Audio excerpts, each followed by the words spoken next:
Shalom. Kembali lagi saya menjumpai saudara dalam program Rema. Dan membahas firman Tuhan bersama-sama dari kitab Kejadian sampai kitab Wahyu terakhir.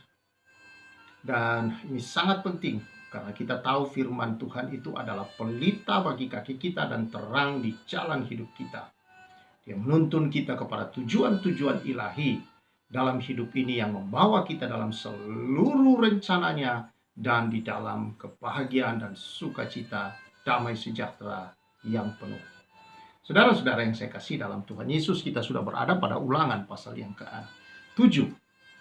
Nah, ini berbicara tentang sikap penduduk, sikap umat Israel terhadap penduduk Kanaan kalau nanti mereka sudah masuk di sana.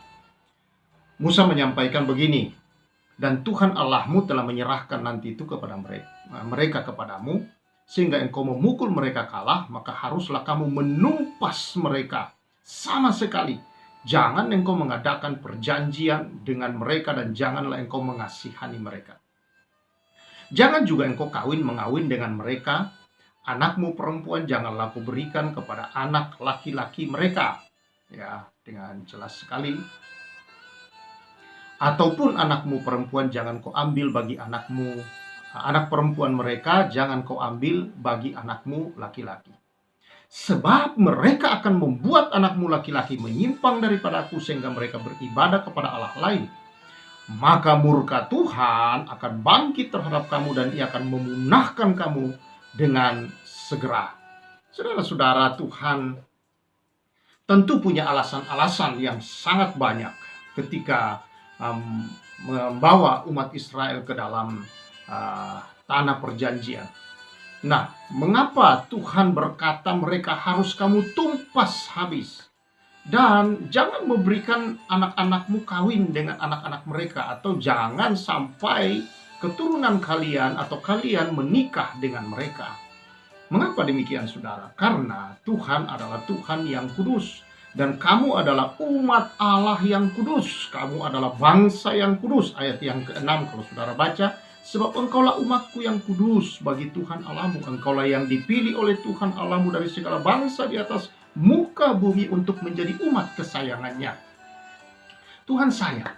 Dan Tuhan punya berkat. Tuhan punya berkat-berkat yang besar terhadap bangsa itu. Kalau saudara baca keseluruhan pasal 7. Yang sudah dia sediakan, yaitu di tanah perjanjian. Mereka hanya tinggal masuk, tinggal menikmati. Sumur-sumur sudah ada, ladang-ladang sudah ada, pohon-pohon semua sudah, rumah sudah ada. Mereka tinggal datang dan menempatinya. Tapi mereka harus menumpas habis mereka, atau tidak bolehkan keturunan mereka menikah dengan mereka. Mengapa demikian, saudara? Karena bangsa ini memiliki moral yang cukup mengerikan, saudara-saudara. Berkali-kali sebenarnya mereka mungkin diberi kesempatan bertobat, tapi tidak. Nah, misalkan saudara-saudara, ya, ada dua yang cukup terkenal di Kanaan pada masa itu. Ada dua. Misalkan untuk mereka mendapatkan panen yang melimpah, maka mereka rela memberikan anak mereka menjadi tumbal sebagai korban kepada dewa-dewi mereka, saudara, untuk bisa mendapatkan panen yang melimpah. Ya, kalau kita zaman sekarang mungkin ini orang pesugihan. Ya, dia rela memberikan korban-korban nyawa, yaitu anaknya, ya, atau nyawa orang lain terhadap sesembahannya itu, saudara. Nah, yang kedua, saudara-saudara, di sana ada pelacuran bakti. Pelacuran bakti, saudara, itu adalah karena mereka ingin mendapatkan kesuburan atas tanah-tanah pertanian mereka, maka mereka menyembah kepada dewa-dewi kesuburan. Dengan cara bagaimana? Mereka melakukan hubungan suami istri yang bukan pasangan resmi mereka. Ya, saudara-saudara, di depan para dewa-dewa itu, di depan umum. Nah, kedua hal ini tentu sangat mengerikan, bukan? Dan itu betul-betul adalah satu hal yang tidak berkenan di hadapan Allah. Tidak bermoral sama sekali. Dan kehidupan mereka adalah kehidupan yang menyembah kepada banyak berhala. Yang sama seperti di tanah Mesir, di mana Tuhan telah membawa mereka keluar dari sana. Tuhan tidak ingin orang Israel hidup dalam situasi yang sama seperti itu. Tuhan mau bahwa mereka adalah umat yang telah ditebus, yang telah diampuni segala dosa mereka, yang dikasihi dan menjadi kesayangan Tuhan sendiri. Dan Tuhan ingin menjadikan mereka bangsa yang besar dan menjadikan mereka berkat bagi bangsa-bangsa. Nah, saudara yang saya kasihi dalam Tuhan Yesus Kristus, seringkali saudara dalam kehidupan ini ada dua hal, yaitu teman dan sahabat. Teman dengan siapa saja. Tetapi orang bilang kalau sahabat kita harus pilih-pilih. Kenapa saudara-saudara? Karena sahabat itu memiliki pengaruh terhadap kehidupan ini. Ya, karena itu kalau mau bersahabat, lihatlah sahabatmu itu apakah pengaruh kehidupannya kepada orang lain, dia memiliki pengaruh yang baik dalam hidup ini. Dan saudara-saudara, kalau kita melihat contohnya suami dan istri, orang biasa bilang begini, mereka semakin mirip ya. Ya, sebenarnya saudara bukan mirip face-nya yang dimaksudkan orang, tetapi saudara-saudara mereka mirip dalam beberapa hal, misalnya dalam pola pikir mereka, beberapa model budaya mereka, saudara-saudara. Oleh karena apa? Mereka sudah saling mempengaruhi satu dengan yang lain.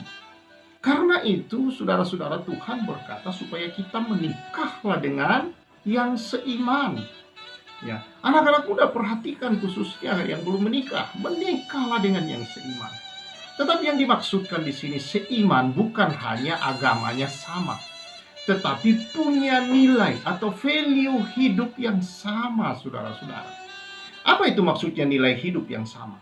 Artinya kita punya sebuah nilai kebenaran yang kita akui sebagai standar kebenaran yang mutlak, itu harus sama. Kalau tidak, saudara, maka itu pun merepotkan dan cukup berbahaya. Karena itu, jangan hanya kita menikah karena nafsu, karena melihat ketampanan, kecantikan, apalagi tergiur karena harta benda, saudara-saudara. Itu semua akan membawa ke dalam jurang-jurang kehancuran. Karena semua itu tidak abadi. Semua itu bisa berubah dalam sesaat. Harta bisa hilang, saudara-saudara.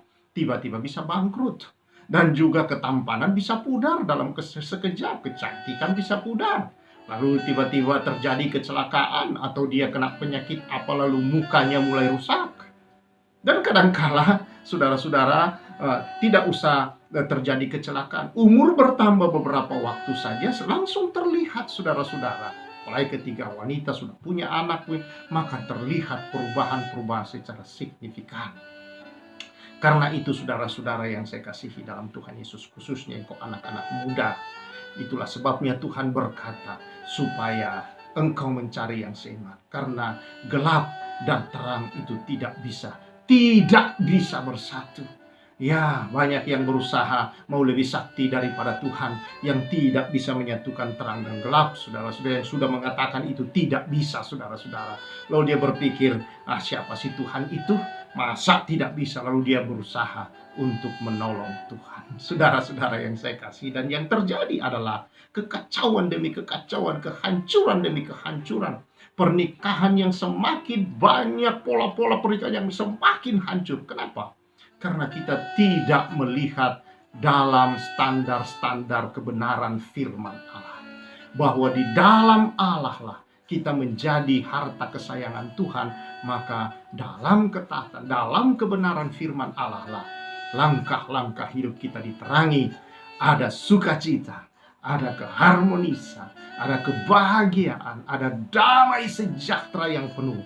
Karena dia hadir dan dia yang menjadi nilai hidup kebenaran yang kita jalani. Pastikan rumah tangga saudara-saudara berjalan dalam nilai kebenaran standar Allah yang benar. Dan juga pastikan saudara-saudara sebelum Anda, anak-anak muda, memilih teman hidupmu, pastikan hal-hal ini nilai hidup, yaitu standar-standar kebenaran yang mutlak dalam hidup ini harus sama. Kalau tidak, saudara, ya engkau akan kerepotan. Dan kalau engkau sudah masuk, dan saudara-saudara yang sudah masuk di dalam mahligai pernikahan yang disebut keluarga, maka belajarlah nilai-nilai kerajaan Allah bersama-sama di sana.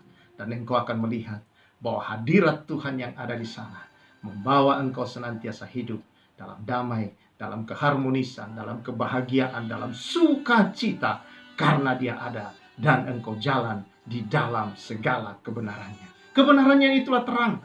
Terang itulah sukacita, terang itulah damai, terang itulah kekudusan, terang itulah kebenaran, saudara-saudara. Terang itulah kita melihat semuanya baik, indah. Maka di dalam terang kita melihat semuanya, saudara-saudara, begitu cerah dan membawa damai sejahtera yang penuh. Tetapi kalau dalam kegelapan, maka semuanya serba tidak pasti. Maka akan terjadi benturan sana, benturan sini, oleh karena tidak terlihat. Pastikan engkau memilih dan hidup dalam terang. Ketika engkau memilih, biarlah firman menerangi engkau. Dan ketika engkau sudah masuk dalam mahligai pernikahan, biarlah terang itu terus engkau pelihara dan engkau berjalan di dalamnya. Jangan biarkan lagi engkau keluar dari sana dan berada dalam kegelapan. Itu menghancurkan dan merusak hidupmu. Tuhan memberkati saudara-saudara, dan biarlah keluargamu, anak-anak muda tidak salah memilih, dan anak-anak muda tetaplah pada pilihan-pilihan yang benar, karena itu akan mempengaruhi seluruh hidupmu. Dan biarlah kebenaran firman Allah yang menerangi di sana. Keluarga-keluarga juga diterangi oleh kebenaran firman Tuhan.